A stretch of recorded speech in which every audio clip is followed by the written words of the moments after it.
Welcome to episode 4 of this Hoku tutorial series. In the last episode, we created windows or regions of interest. In this episode, we're going to create an RGB image and learn how to save results to our computer. The first thing we're going to do is calibrate our images. To calibrate images in Hoku, you use the statistics module. We can click on the statistics module and you can see it asks for a window, calibration, and verbose. The window is where you'll input the window you created on the Spectralon, which we made in the last episode.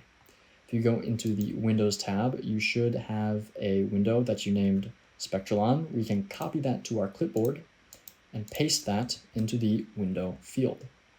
Make sure the window box is checked. We now want to check the calibration box. This just tells the statistics module to create a calibration file, which will be used to calibrate all our images. We don't have to check the verbose box. This will just ask us to basically confirm the creation and location of the calibration file, but because we know that that's what we're trying to do, we don't have to check this. We can click close. And then we need to give an input to our statistics module. In this case, it's all of the images that we want to calibrate. So we can just duplicate the read stack that we've already been using because this contains all of our images and connect that to our statistics module. And here you have a job which will calibrate all of your images. We can execute it and it will create a file in your flattened images folder. And then when you check the calibration checkbox, which you may have noticed in the read stack module, that will calibrate all of your images for you. When your job finishes, you will get a window with all of the statistics module calculated. You don't have to worry about these. We can go to our flattened images folder and you will see here we have a .cal file. And this is the file that gets used to calibrate all of your images. If we look in a read stack module, you can see there's the calibration checkbox. When we click it, and then if we ran any job that uses this read stack module, those images we'd be looking at would be calibrated. Calibration isn't entirely necessary.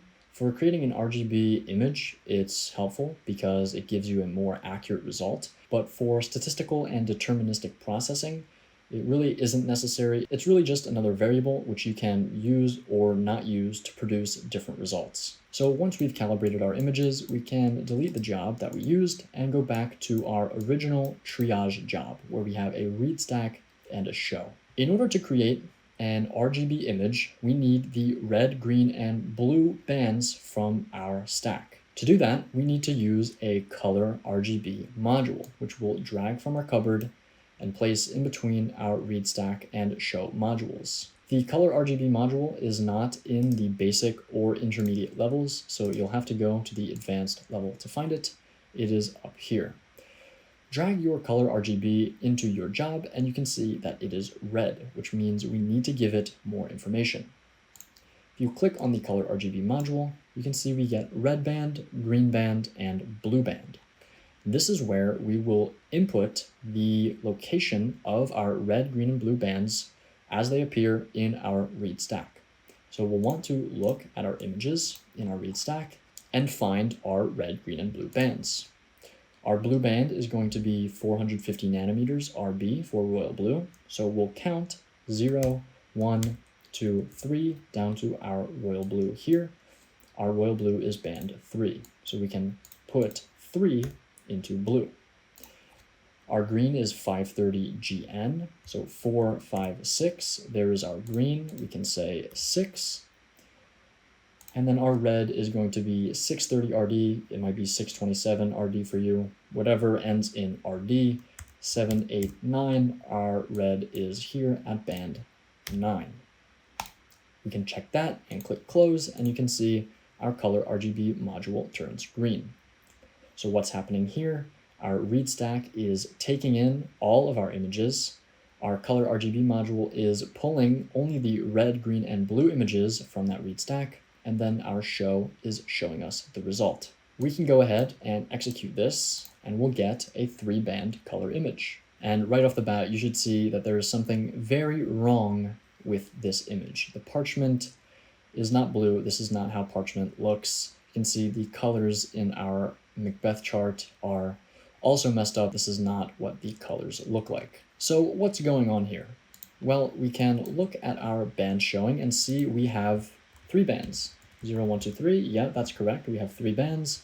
And we have our red, green, and blue bands. We know our shorter wavelength bands will cause fluorescence, which will make our ink darker. So we know that this is our blue band, this is our green band, and this is our red band. So we have the correct bands. So then why does our image look like this? It's because our images are actually in the incorrect order.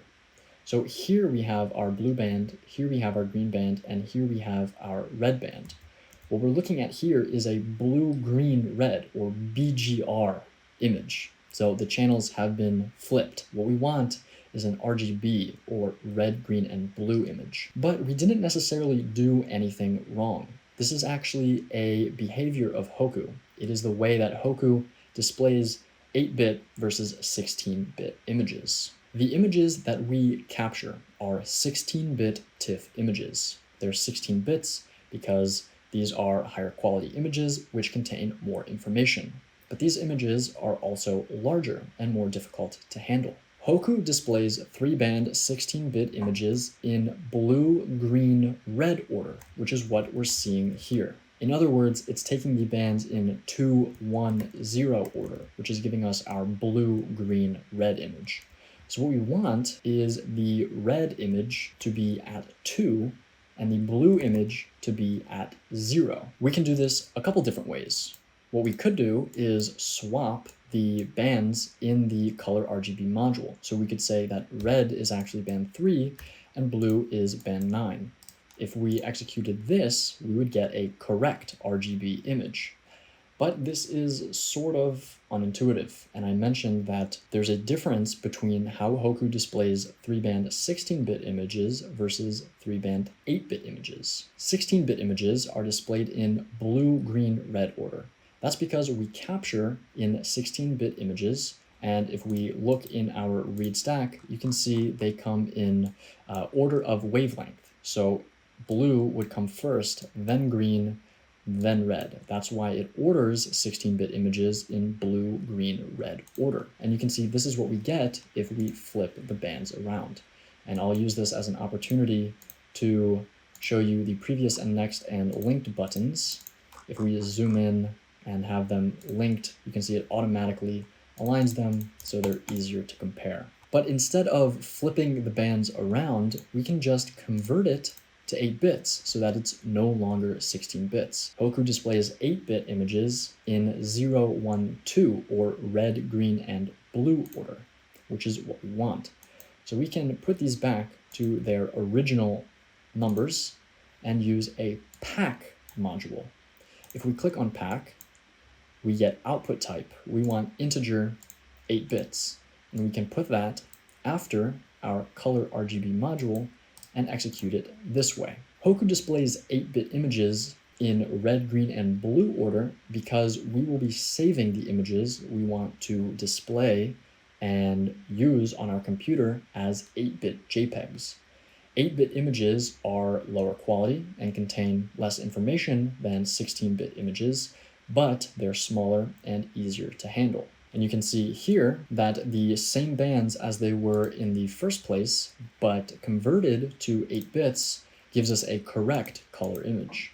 So this is great. Here we have an RGB, red, green, and blue image in 8 bits, which means it's also ready to be saved, which we can do now. You might be thinking, haven't we been saving all of these images? No, the show module in Hoku does not save your images. Just because you see them pop up on your screen does not mean they're being saved on your computer. I've had it happen before where someone has started out working in Hoku and they're thinking that all the images they've been producing have been getting saved because they've been seeing them, but that is not the case. We do not use show to save our images, we use write image. We can connect the write image to the end of our job. We can remove show because we've already seen the result and we know it looks how we want it to. We can click on write image and it asks for a file name and a file format. We can browse to the location where we want to save our images. What we want to do is create a new folder called processed. We always want to separate our processed from our flattened images. We have processed. This is the folder where I'll be saving my images. And there's a very strict file naming convention that we want to follow for saving processed images. We want to start with the object name. So for me, that's Schaffhausen min 67. We then want the folio number. So for me, that is 91BV. And then we're going to give some description of what the image is or how it was produced. So this is a simple RGB image, so we can just say RGB. The second to last thing you're going to add is your initials, so you get credit for your work. And then lastly, we have the file extension, which is going to be .jpeg because we are going to save it as a JPEG, not as a TIFF. JPEGs are lighter and easier to handle than TIFFs. There are some circumstances where we'll want to save as a TIFF, as a 16-bit TIFF, in fact, and I'll tell you about those later on. But for an image that we are done with, it's a final result for us to display or send somewhere, we'll want to save it as an 8-bit JPEG. You can indicate the quality. I just choose 1. Higher quality will give you a larger file size. There is a default value here, but I'll just give it the maximum. And you can see our write image module turns green. And this job we can now run to save an RGB image to our computer. We won't see anything pop up on our screen because we don't have a show module on our job, but this will take our entire stack of multispectral bands, take the red, green, and blue bands from it, convert it to 8 bits so that it's in red, green, blue order, not blue, green, red order, and then save it to our computer with the file name that we gave it. We can now navigate to our processed folder where you'll find the image that you saved. And looking at this, there's actually one more thing that we should have done, and that is rotate the image. So you always want your images, your RGB images at least, to be upright. So we can use a rotate module for that. I know my page needs to go 90 degrees counterclockwise. You have a couple other options here, but if you select the way that you want to rotate the image, and then we can rerun this, we'll get the same color image, but rotated correctly. We can navigate to our processed folder, and here is our RGB image, which has been rotated. An RGB image is always the first result that you're going to produce when you start processing. It gives us a baseline to compare all our future processing to, and it's also an image you just generally need to have to know what the object looks like under visible light in real life. So with that, we've learned how to create an RGB image and save it to our computer. Before we end this episode, I'm actually going to close this job up again and call it RGB and save it to our shelf.